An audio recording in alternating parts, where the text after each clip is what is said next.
Hello folks and welcome to the design argument, one of the most interesting and probably the most popular argument for the existence of God. The version we're going to look at was made popular by William Paley in the 18th century. Paley asks us to think about complex objects. That's an object that's made up of lots of parts which work together to make the object fulfill some function.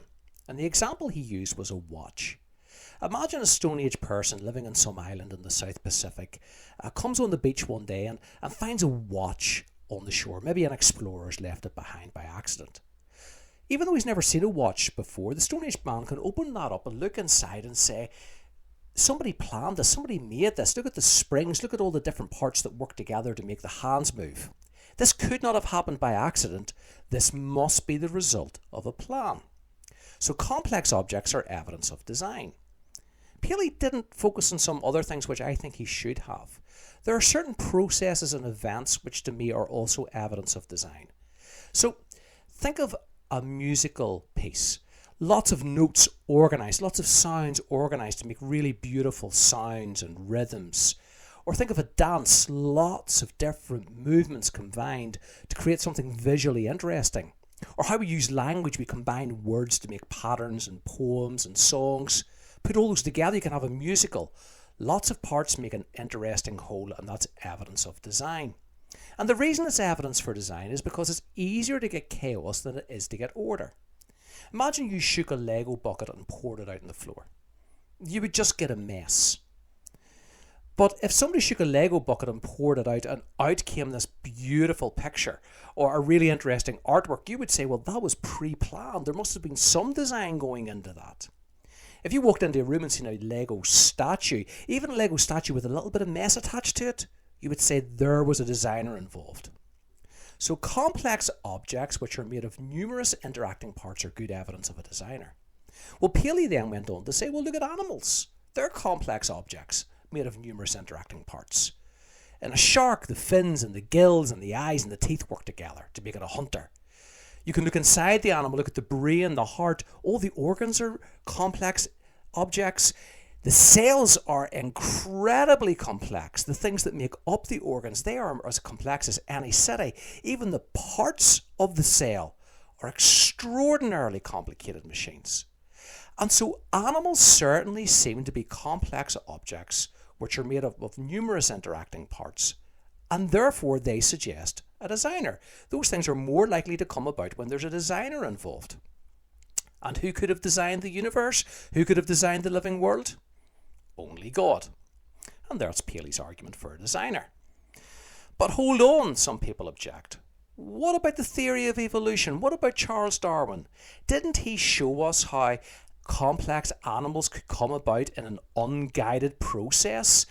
Simply by having animals which inherit characteristics with slight variation from their parents. Can't we get complex animals without a designer? Some people in the 19th century and the 20th century thought, yeah, Darwin really got rid of the design argument. But I'm really not so sure about that at all, nor are many others. You see, evolution can only work in very, very specific conditions. You need the right chemicals, the right sort of planets, and the right sort of solar systems, with the right sort of galaxies, and the right sort of universe, with the right physical laws. Otherwise, no evolution. The universe needs to be set up for life and for things to evolve. So without some sort of shaping force behind it, how could we even get evolution off the ground? And evolution could have turned out very differently. If in the past a meteorite had hit the wrong rocky pool, perhaps the history of animal life could have turned out to be very differently. Evolution explains the history of life from the first cells right the way up to you. But if things had gone differently, maybe we would only have had a planet full of some interesting germs or fungus. Yet this complex chain of events brought us all the way from the first cells up to you. And that seems to be evidence of a designer. So I'm not sure that the theory of evolution does get rid of a designer. But hold on, says the philosopher David Hume, who for some reason always seems to be pictured in something like a shark cap. David Hume said, well, who designed God? And wouldn't a perfect God make a perfect designed world, a perfectly designed creation? And those were his two objections. Long before Charles Darwin, he was saying the design argument didn't work. Well, who designed God? Well, according to the design argument we're looking at, God did not need a designer. God made the physical world. God isn't made up of little physical parts. He isn't made up of cells or molecules or chemicals or elements or anything like that. He doesn't need a designer, according to this design argument. And designers quite often leave a little bit of messiness in their designs. So, for example, in a rock concert, the rock artists will miss notes or hit the guitar hard. It won't be as perfect as a classical orchestra performing a piece, but it can be much more interesting and much more fun. Or think about some artists, they use wild brush strokes. They don't really carefully reconstruct what they're viewing, but the artist to the right seems to produce something just as beautiful as interesting as the artist to the left. Imperfections can be interesting.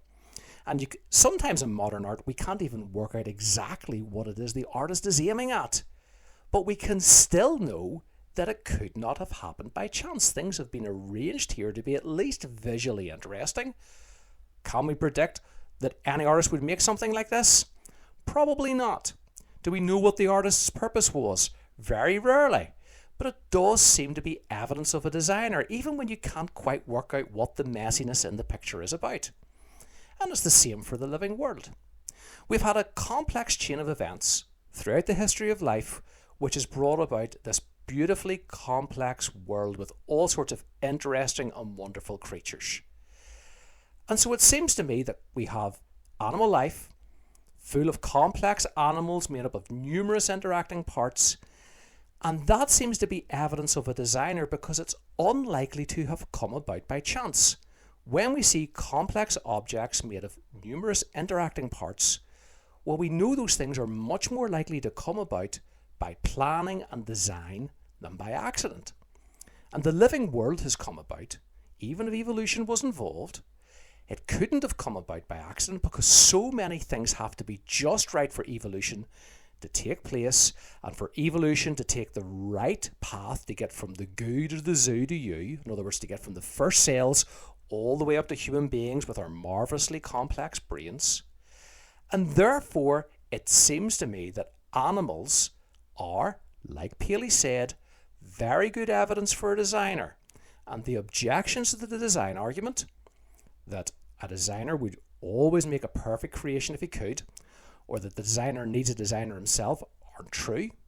God is not made of numerous interacting parts, therefore he does not need a designer according to this argument. And secondly, we quite often don't know exactly what a designer is going to do, particularly artists. We don't know what they're going to do next, and quite often they put a little bit of messiness and chaos in their artwork.